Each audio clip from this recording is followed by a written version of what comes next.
अस्सलाम वालेकुम dear students. तो हमारा एंजाइम वाला चैप्टर जो है कंटिन्यूस है। तो इसका अगला टॉपिक है catalytic characteristics of enzymes. Enzymes being a biological catalyst, इनको कुछ रिक्वायरमेंट्स चाहिए होती हैं या इनको कुछ सम कंडीशंस चाहिए होती है जिनके बुनियाद पर ये प्रॉपर फंक्शन कर रहे होते हैं। सही है, तो वो कंडीशंस या वो रिक्वायरमेंट कौन सी हैं जिसको जो एंजाइम्स को चाहिए होती हैं काम करने के लिए। तो पहला जो पॉइंट है, एंजाइम्स वेरी इफ़िशियंट। हमारी बॉडी को एंजाइम्स स्मॉल क्वांटिटी में चाहिए होते हैं सिर्फ बायोलॉजिकल रिएक्शंस को स्पीड अप करने के लिए। जैसे कि आपका एक एंजाइम है कैटालाइज करता है 1,00,000 से ज़्यादा मॉलिक्यूल्स को कैटालाइज करता है 1 सेकंड के अंदर। इवन 1 सेकंड के अंदर 1,00,000 से ज़्यादा मॉलिक्यूल्स को ये कैटालाइज करता है। इट मीन्स बॉडी को रिक्वायर होती है जो एंजाइम्स की वो स्मॉल क्वांटिटी में होती है, थोड़ी सी मिकदार में ही ये काफ़ी होते हैं।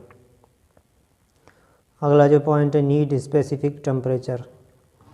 एंजाइम्स को प्रॉपर काम करने के लिए, सही काम करने के लिए एक स्पेसिफिक टेम्परेचर चाहिए होता है जिसको हम ऑप्टिमम टेम्परेचर कहते हैं। सही है, तो ऑप्टिमम टेम्परेचर पर जो है ना एंजाइम्स अपना मैक्सिमम फंक्शन कर रहे होते हैं। जैसे कि ह्यूमन के अंदर 37 डिग्री पर ये सही और मैक्सिमम फंक्शन कर रहा होता है। सही है, तो इसको एक प्रॉपर टेम्परेचर चाहिए होता है।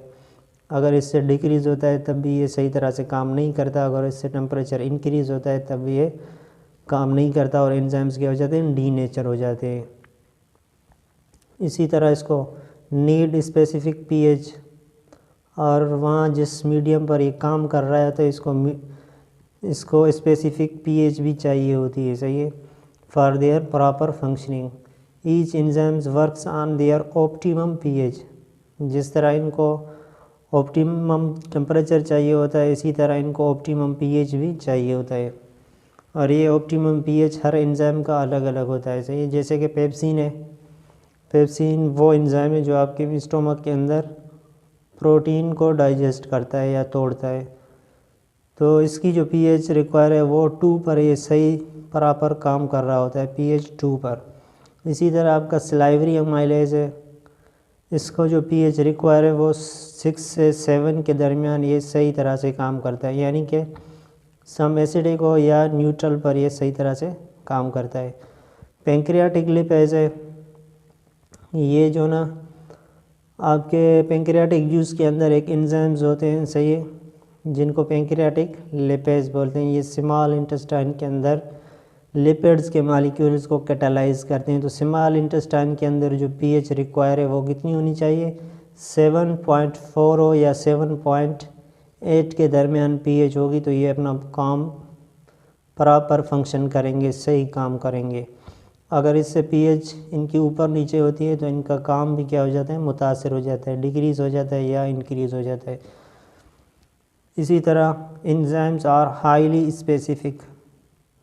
हाईली स्पेसिफिक से मुराद है कि एक एंजाइम सिर्फ अपने ही सबस्ट्रेट को कैटालाइज करता है। जैसे कि फॉर एग्जांपल अमाइलेज सिर्फ और सिर्फ अमाइलोज के जो सबस्ट्रेट हैं यानी कि जो मॉलिक्यूल्स हैं उनको कैटालाइज करेगा। प्रोटीएज सिर्फ और सिर्फ प्रोटीन के मॉलिक्यूल्स को कैटालाइज करेगा। इसी तरह लिपेज जो एंजाइम ये सिर्फ और सिर्फ लिपिड के मॉलिक्यूल्स को कैटालाइज करता है, तोड़ लेता है, ये किसी दूसरे मॉलिक्यूल पर काम नहीं कर रहा होता, इसलिए इसको कहते हैं कि ये हाईली स्पेसिफिक होते हैं। मतलब ये एक दूसरे का काम नहीं कर रहे होते हैं और हर सबस्ट्रेट का अपना एक ख़ास मखसूस एंजाइम होता है। Next, not used themselves. Chemical reaction के दौरान एंजाइम्स क्या करते हैं, उस रिएक्शन में हिस्सा नहीं लेते। रिएक्शन के आखिर में remain constant after reaction and use again and again. ये रिएक्शन को सिर्फ स्पीड अप करते हैं और ये ख़ुद इसके अंदर हिस्सा नहीं लेते हैं। मतलब ये एंजाइम इस रिएक्शन के दौरान नहीं टूटते हैं, उन पर कुछ भी असर नहीं होता, इनकी शेप वगैरह ऐसी ही रहती है और ये बार बार यूज़ होते हैं रिएक्शंस के अंदर। एक एंजाइम बार बार यूज़ हो सकता है। इन विट्रो का क्या मुराद है, इन विट्रो का मतलब है study of enzyme in living cells. अगर हम लिविंग बॉडी या लिविंग सेल के अंदर एंजाइम की स्टडी कर रहे होते हैं तो इसको हम कहते हैं इन वीवो। और इन विट्रो क्या होता है? Study of enzymes in glasswares और लेबॉर्ट्रीज, यानी कि आउटसाइड द सेल। जब हम एंजाइम की स्टडी करते हैं आउटसाइड द सेल तब हम उसको कहते हैं इन विट्रो, यानी कि ग्लासवेयर्स लेबॉर्ट्री वगैरह के हम अंदर इसको हम स्टडी करते हैं तब हम इसको क्या कहेंगे? In vitro. Enzymes needs cofactors. Mostly enzymes क्या होते हैं? एंजाइम्स को एक साथी चाहिए होता है जिसको हम कोफैक्टर कहते हैं। ये विदाउट कोफैक्टर्स काम नहीं करते। सिर्फ एक एंजाइम के आपका जो लिपेज या लिपेज की जो फैमिली वाले एंजाइम्स हैं, सही, ये सिर्फ विदाउट कोफैक्टर्स काम करते हैं। बाकी जितने भी आपके एंजाइम्स हैं उनके अंदर क्या चाहिए? उनको क्या चाहिए? एक साथी चाहिए जिसको हम कोफैक्टर कहते हैं। तो कोफैक्टर के बगैर ये काम नहीं कर रहे होते, सही। तो कोफैक्टर क्या चीज़ होती है? तो एक एंजाइम होता है, सही है, इसका एक प्रोटीनियस पार्ट होता है जिसको आप एपो एंजाइम कहते हैं, सही है। इसका नाम है एपो एंजाइम।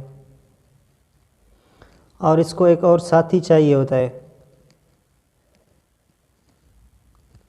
जिसको आप नाम देते हैं कोफैक्टर का। ये कोफैक्टर क्या होता है? ये वाला जो इसका एंजाइम का पार्ट है ये प्रोटीनियस पार्ट है, यानी प्रोटीन से बना हुआ पार्ट है। और इसका ये वाला जो पार्ट है एंजाइम का जो साथी है ये नॉन प्रोटीनियस पार्ट है। नॉन प्रोटीनियस पार्ट मतलब कि ये प्रोटीन का मॉलिक्यूल नहीं होगा, ये किसी और चीज़ से बना होगा। मोस्टली कोफैक्टर्स क्या होते हैं? आपके विटामिन्स होते हैं। Vitamins as a cofactor enzyme के साथ मिलकर काम कर रहे होते हैं। अगर ये कोफैक्टर्स एंजाइम के साथ नहीं है तो एंजाइम्स काम नहीं करते, यानी कि ये अनएक्टिव होते हैं। अनएक्टिव होते हैं। एक्टिव कब होते हैं? फंक्शनल कब होते हैं? जब इनके साथ कोफैक्टर अटैच होता है। कोफैक्टर क्या होते हैं? आपके मोस्टली विटामिन्स होते हैं, जैसे कि NAD, FAD वगैरह, सही है, ये इनके साथ अटैच होते हैं तब ये एंजाइम्स काम करते हैं। अगला, need equals environment for their proper functioning. इसको सही काम करने के लिए एंजाइम्स को क्या रिक्वायर है? इक्वस इन्वायरमेंट, यानी वो मीडियम जहाँ पर पानी हो, सही है। इस वजह से जब हम कोई भी चीज़ खाते हैं, यानी कि हम खाना खाते हैं, सही है, तो खाने के आधे घंटे बाद हमें फ़ौरन प्यास लगती है, सही है। क्यों प्यास लगती है? क्योंकि इनको एंजाइम्स को काम करने के लिए इक्वस मीडियम चाहिए होता है, इक्वस इन्वायरमेंट चाहिए होता है, सही है। स्टमक के अंदर इक्वस इन्वायरमेंट होगा या स्मॉल इंटेस्टाइन के अंदर इक्वस इन्वायरमेंट होगा तब ये अपना काम कर रहे होते हैं। विदाउट या ड्राई कंडीशन में, खुश्क जगह पर ये एंजाइम्स काम नहीं करते। तो आज के थे ये हमारे नहीं बल्कि एंजाइम्स के सम रिक्वायरमेंट्स या वो कंडीशंस जिनकी बुनियाद पर एंजाइम्स प्रॉपर फंक्शन कर रहे होते हैं, सही है। तो ये उनकी कंडीशंस हैं जो एंजाइम्स को चाहिए होती हैं सही काम करने के लिए, सही है। तो नेक्स्ट मिलते हैं अगली वीडियो में। अगर यह वीडियो आपको पसंद आई हो तो लाइक ज़रूर कीजिए और अपने भाई के चैनल को सब्सक्राइब भी कीजिए। फिर मिलते हैं अगली वीडियो में, तब तक के लिए अल्लाह हाफ़िज़।